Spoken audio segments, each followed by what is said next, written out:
Welcome back. I'm talking about another Christmas film for my holiday classics segment, which has had really. My views on these have been all over the place. My planes, trains, and automobiles review is like taking off. For my channel, it's taking off. Um, and meanwhile, I think You've Got Mail has one view. And yesterday I posted a review of Miracle on 34th Street, which has two. But like 88 people or something like that right now have seen Planes, Trains, and Automobiles. So kudos. Thanks. It's weird. The Thanksgiving movie is the one that's doing the best out of my holiday classics. Anyway, today, Home Alone 2, Lost in New York. When it may seem weird to you that I'm reviewing two and not one, but part of the reason I'm reviewing two is because I already reviewed one earlier this year as part of my 40 for 40. I actually reviewed it in June um, because I wanted to really highlight the importance of how much that film meant to me. I turned 40 this year, so I wanted to explore a lot of my favorite films of all time. And so I already explored Home Alone. I already did a review of Home Alone this year, so I wanted to make sure I did a review of Home Alone 2. So, like in the same year, it made sense. So that way I can get the two films I actually care about in this franchise out of the way. Um, and yeah, I just get kind of disappointed when I see like other critics. Like this has like a 44 on Metacritic. Let's just be honest. We like this film. It doesn't really matter what the critics say. It doesn't matter what I say. But I love this film. So I'm on board with everybody else who loves this film. Does it necessarily make sense that he would get lost again the next year? I don't know. Probably not. There are some things you can always poke holes in films if you want to. You can always just be like, that doesn't make any, I don't like that. That doesn't make any sense. Um, but sometimes you just got to sit back and enjoy a film. And this is on Disney Plus with audio description. It's directed by Christopher Columbus. They brought back, from what I can tell, the entire cast. Macaulay Culkin is back. His parents are still played by Catherine O'Hara, John Hurd. He's once again being haunted by the Wet Bandits, played by Joe Pesci and Daniel Stern. His all of his little brothers and sisters, I don't know if they're all the same, but the main ones that we see, Buzz played by Devin Rattray and Fuller played by Kieran Culkin, are back. Um, and we also get introduced to some new faces. Tim Curry, Rob Schneider, Brenda Fricker all join the franchise through this film. So not bad cast additions. And yeah, this was a giant commercial for Talkboy. For the Talkboy. Which I think probably the year that it came out, I think I remember, this was back when we used to have Toys R Us catalogs too. Toys R Us used to be really, really mean to our parents and actually send home the Toys R Us catalog. We used to get that shit in the mail. Like, here's a giant catalog of toys so you can tell your parents. And I remember going through and like circling things that I wanted. Didn't always get them because as a kid you kind of want everything. So you end up circling more toys and you don't get all of them. I did have a what I would call a Talkboy adjacent. I had like an off-brand Talkboy. Like somebody had figured out how to do a Talkboy that wasn't a Talkboy. It was made by somebody else. So interestingly enough. And so I lived my best Kevin McAllister life in the early 90s. Uh, but I didn't get lost in New York. I didn't get to learn about turtle doves, which is such a nice moment. Um, there's some parts in this film where obviously you're like, oh yeah, okay, of course, Joe Pesci's right there to catch him as he stumbles out the door. Like he found the right exit at the right time, or the fact that the two of them would even bump into each other in the largest city, is just bizarre. I mean, some of that, yes, you just have to, check your common sense at the door and just enjoy the film for what it is. Um, and I think it really works. It's a solid sequel. He gets to have fun. He has a penthouse. Some of the things are just cute. They're just kind of adorable. The some of the lines when he's sitting in bed and he's being fed the ice cream, and another scoop, sir. Why not? I'm not driving. I just it's fun.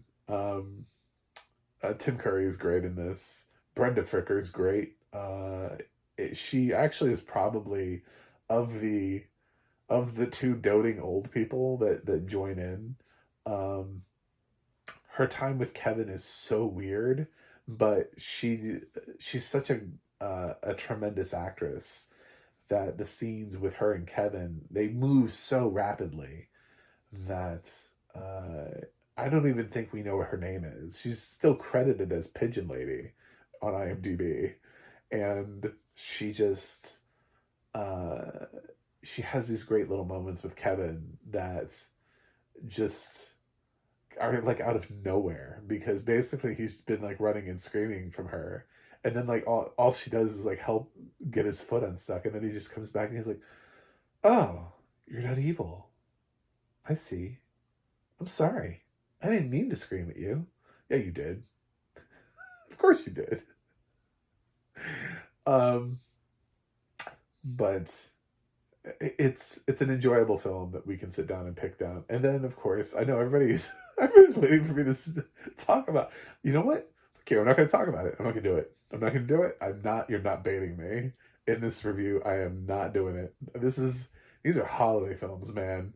We are supposed to be getting happy, and I'm not gonna start a flame war.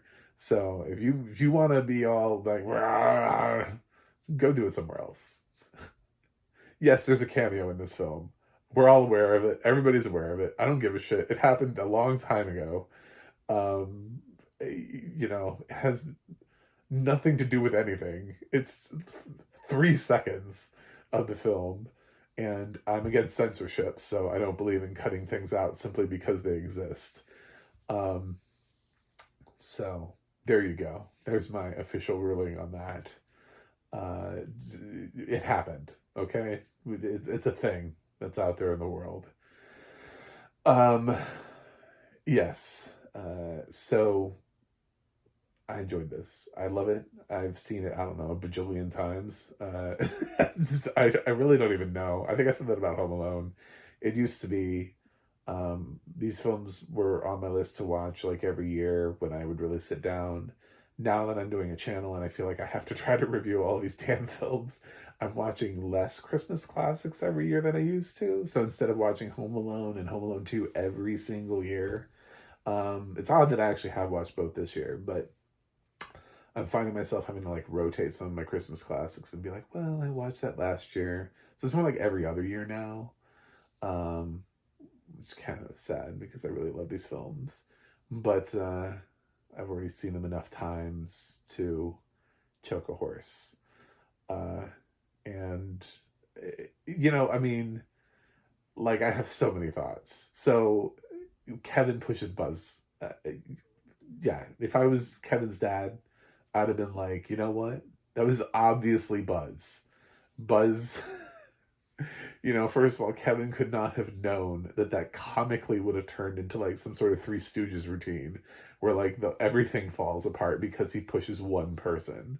Like, Buzz should have just been able to fall over without like destroying the entire church. But I don't see how that's Kevin's fault. And yet they're all like, you need to apologize to Buzz. I'm like, no, he doesn't. What are you talking about? First of all, he's the younger brother to the considerably older brother. They're not even like close in age. It's not even like Buzz is like a year older than him. Buzz is like a grown adult in this film. Buzz probably drives, to be totally honest. Um, and he's making fun of his, I don't know, like 8 or 9 year old brother publicly during his solo. Like, come on. If Buzz was my kid coming out of that scenario when we got home, Kevin would have been like, I would have been like, Kevin, we don't push people. And then Buzz would have been like grounded for like 3 months. That's how I would have handled that situation. Because it's so obvious. It's not even like in the previous films, Buzz used to do stuff that was sort of underhanded. Like the pizza thing was something that wasn't so obvious to the rest of his family, so then it became a he said she said thing. In this film, it's so like he's doing it right in front of everybody. So the fact that his parents reacted in that way and they're like, you have to apologize to Buzz. No, he doesn't. He absolutely does not need to apologize to Buzz, his older brother who should definitely know better. So why don't you just start parenting Buzz before he turns out to be, you know, I guess a police officer? That's a Home Sweet Home Alone reference, by the way. Where they brought Buzz back so that he could be a police officer. Or a security officer. I don't even know if was he officially police. I can't remember. That film was awful. Yes. So I love this. It's got that great score. Home Alone has one of my favorite scores of all time. Easily top 5. Seriously. Like, I mean, people are like, Star Wars, Indiana Jones. I'm like, Home Alone? When I hear the Home Alone music, I get feels. You know, that da da da da da da. Oh my god, I'm just like it's I love it. John Williams too, by the way. So there you go. Yes, so this is a love fest for Home Alone 2. How did audio description work for me? Fine. You know, I mean, I wasn't really like that surprised by anything. And I thought it did a really good job of explaining a lot of things, especially the traps in uh the house. There's certain moments where it reminds you of things too that are really good. For example, the the scene where the the pigeon lady gets her revenge on the wet bandits. It reminds you that they're covered in varnish so that gag works. Um, and the it sets up a lot of the jokes. It spends a lot of time. There's another scene where Kevin is running, he's being chased, and he's trying to take apart a necklace so that he can give them something to trip and fall on, and it's following the whole process of him trying to take apart this necklace, which honestly happens really kind of quickly, but it is sort of integral to needing to know why those two slip and fall. So it is very pointed on the things that you need to know, um, and making sure that you understand the gag, that you understand the joke, that you understand the prop humor. I think this is the film too, if I'm right, where Marv electrocutes himself and you actually see himself as a skeleton temporarily. Um, yeah, so these two survive things they shouldn't survive, but that's always been their thing. And um, I thought they did a really good job. That's kind of the big thing, is to make sure you describe that stuff. The rest of it is just sort of what else do you describe. He's wandering around New York City, so you want to make sure you describe the park. You have to describe Pigeon Lady. You have to describe Pigeon Lady in a way that first makes her seem scary because Kevin's originally scared of her, and then later on it's not so scary. Um, and we have our nice warm moments and thoughts and conversations, and the toy store, and just all various kinds of things. So, um,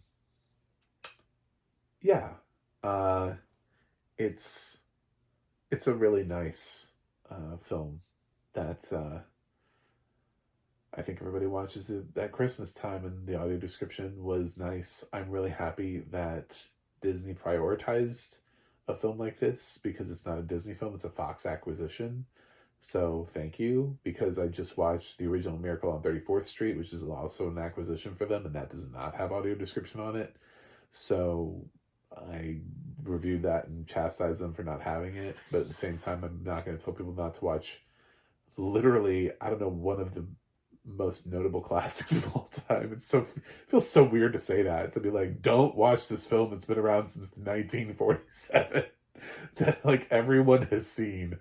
Um, yeah, but I was very happy that this had it, and I thought overall that the audio description was very good. It even explains how Kevin gets lost. I thought it just did a really good job of explaining everything. Like all of the beats that matter, they're all explained. So, um, yeah, I love Home Alone 2. When I did my 40 for 40, I only did technically one, but I did allude to the fact that they're both in my favorite films of all time list. So I'm giving Home Alone 2 Lost in New York an A plus, which is a grade that I only use to indicate it's a desert island film for me. Basically, it's a film that I want to own, that I want to watch. That if I was going somewhere, if I was going to live in an old person's home, certain films I would want to take with me and just be like, can I just have this list of films on a streaming service? I'll just, for the rest of my life, I'll just cycle through these and I'll be fine. Cycle through these films. Yes, it's a classic for me. So I hope it is for you too. And I hope you like this. It's Christmas Eve, and I have a Home Alone shirt on, and I have a nice red hat. I'm very Christmassy. So please click that subscribe button. I'm really close to my year-end goal of 200. Freakishly close. I'm at like 197 of 200. I'm gonna cry. You guys, I'm gonna cry. To know that I was that close. It's not like one of those things where it's like, well, I really overprojected my ability to. It's like, no, I'm this close. And you can go to my website, mikemovieguy.com. You can go to the audio description project, adp.acp.org. It'll let you know what has audio description and where you can watch it. And you can go to theadna.org. That's theadna.org. It'll let you know who's narrating your favorite films and television series. That's it for me today. I will watch something else and see you guys on the other side.